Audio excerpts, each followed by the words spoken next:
Hey guys, welcome back to Cowgirl Tough. It's Courtney and this is Skelly. You probably can't see her head because it's over there.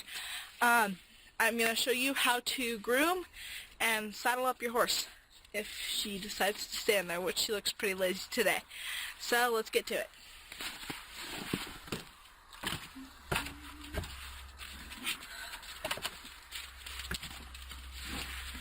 Okay, I did a video earlier on my grooming bag.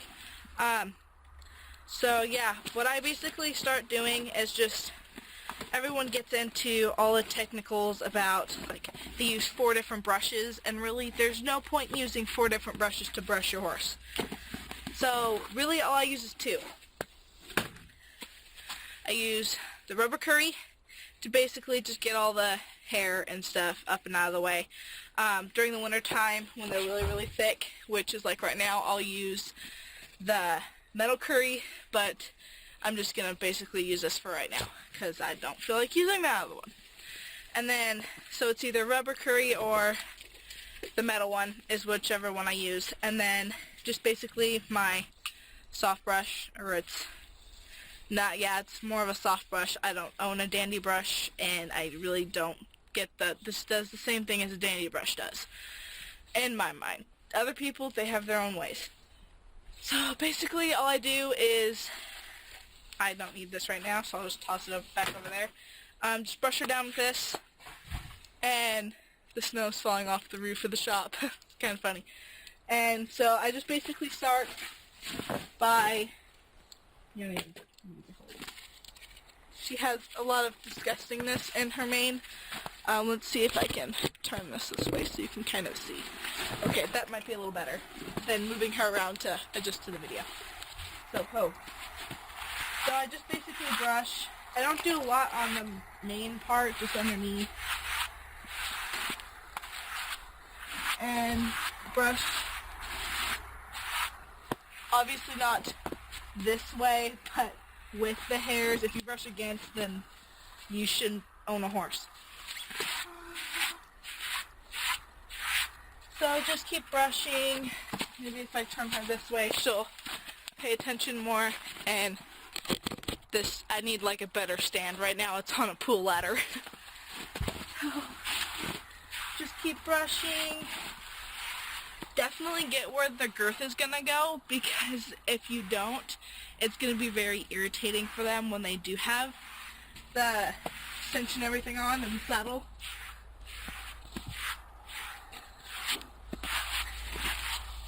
I'm a pretty quick brusher. I don't use a lot of time on it in the winter time just because they're not really, they don't really need it. And again, I'm out of the camera. Oh, it's just snow. It's crazy. Let's see if I can get this before it goes. That was what the shop was doing. Really loud and obnoxious, and there's Sydney and Blue playing in it. Anyway, back to the video.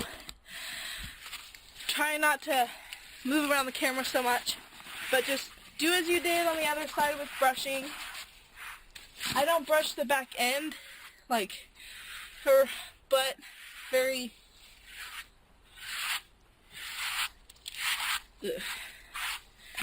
into it, I guess you can say. There's no need to, because the saddle doesn't go on her butt, the saddle goes on her back. So then I basically just take my brush. You're not being very cooperative. And you probably can't see this, but just brush her. And it's basically brushing a horse. A monkey could do it. Like, it's not that hard. It's, be nice. Don't be rude. Be soft with them.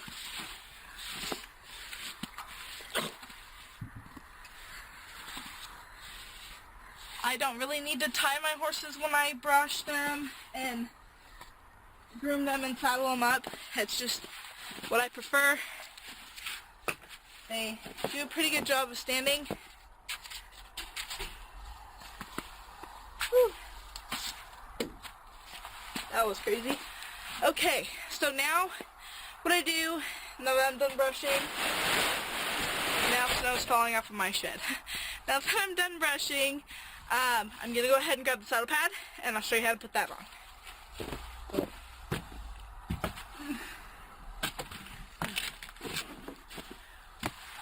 I'm going to use my mom's saddle pad just because mine's underneath a whole bunch of stuff.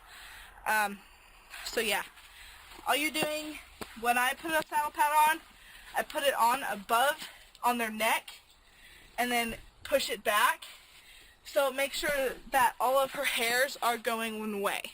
If you have them going the other way, it can irritate her, and you could, she wouldn't do anything, but you could have a horse that would buck, kick, throw you off, do horrible things. So I just do that a couple of times, and then once I get it on the way I want it to, then I kind of slide it back. I always keep it up in line with basically her shoulders, so that, I don't know if you can see this, but it's in line with her shoulder, so that when you put the saddle on, it slides back into the perfect spot. If you put it into that perfect spot first, it's going to slide back further when you put the saddle on, and then you'll have to sit there and try to adjust it with the saddle, and then you're moving those hairs the opposite way that they need to go. So that is putting a saddle pad on. Grab the saddle.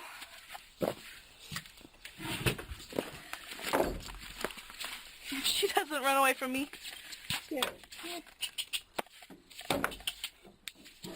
Okay. Using my mom's saddle. Mine, I don't really use anymore.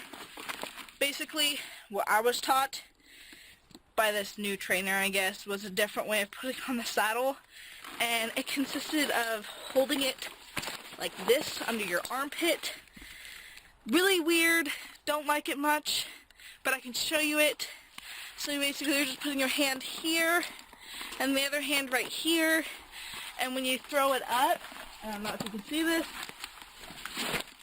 it's momentum that's throwing it actually up, so you're not lifting it and hiking it over their back. So I'm basically taller than my horse, so it's easier for me to just hike it over the back than swing it, I guess. So that's that. I always put my cinch on the horn when I'm done riding. Just what I prefer. I just basically drop it down. If you have a horse that might spook from it, you want to go to the other side and drop it down. She's pretty lazy. She doesn't care. She's pretty stubborn though. So then I just basically move the mane out from underneath it.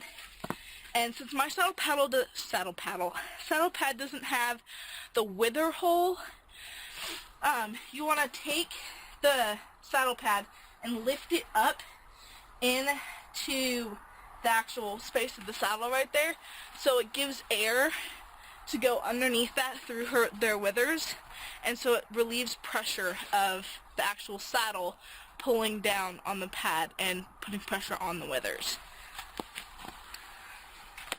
Always put my stirrup on the saddle horn. Use the saddle horn a lot for maneuvering and everything. I did that weird. But anyway, take this.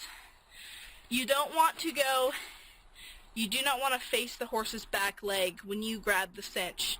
I see tons of people do that. And when you face the back leg, if that horse decided to cow kick or kick in any way, that's your face being kicked. So what I do, I'd rather have my butt being kicked or the back of my leg than my face, to be honest.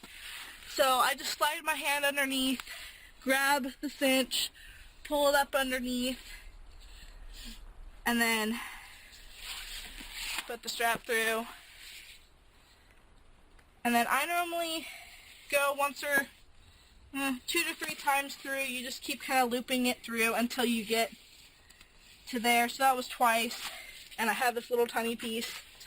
The saddle probably isn't fit for her at the moment. Scoot over. So basically just pull on it, tighten it. You don't want to tighten it too much right now, because what I do is I do a little bit of groundwork after I'm done saddling, so that she gets her spunk and all that out. I don't do extensive amount of groundwork. I just do basically 5 times right, 5 times left, or if I'm working with Martini, I do 10 times left, 10 times right. So it just kind of depends. You want to actually take it and tighten it from there and pull it back through this way and pull it down, and it creates a, oh, I didn't show you this part. So when you have your extra, you want to actually take this across, kind of like you're going back towards the saddle, and you want to put it up through the metal loop that you have and down through the loop that you're creating, and then pull. And then if you have tons of extra, you can just put it up through that loop or just leave it down, whatever you prefer. Oh, this saddle has a back cinch. Don't know if you can see this. Again, I'm not facing my head behind her butt. I'm facing my butt towards her butt. And I go down, grab the cinch. Back cinches aren't made to be super tight. Lots of people do that. Let's see here. They're made to be pretty loose. Like, not super loose to where they can get their back foot up and around this, but loose enough to where it will move on the belly, and loose enough to where your back of your saddle doesn't come drastically up when you're running. Or if you're doing any fast stops or anything, you don't want your saddle to go up. You go up and over, and I've seen terrible things happen like that for people in competitions and stuff like that. So, yep, that was saddling a horse. That was a really long video. I am so sorry. I was actually going to add in bridling with that video also, but I'm just going to go ahead and do that in a separate video, and maybe I can be able to maneuver my camera in a better spot to where you can see this. But, so yeah, subscribe, give a cowgirl her spurs. Thank you for watching.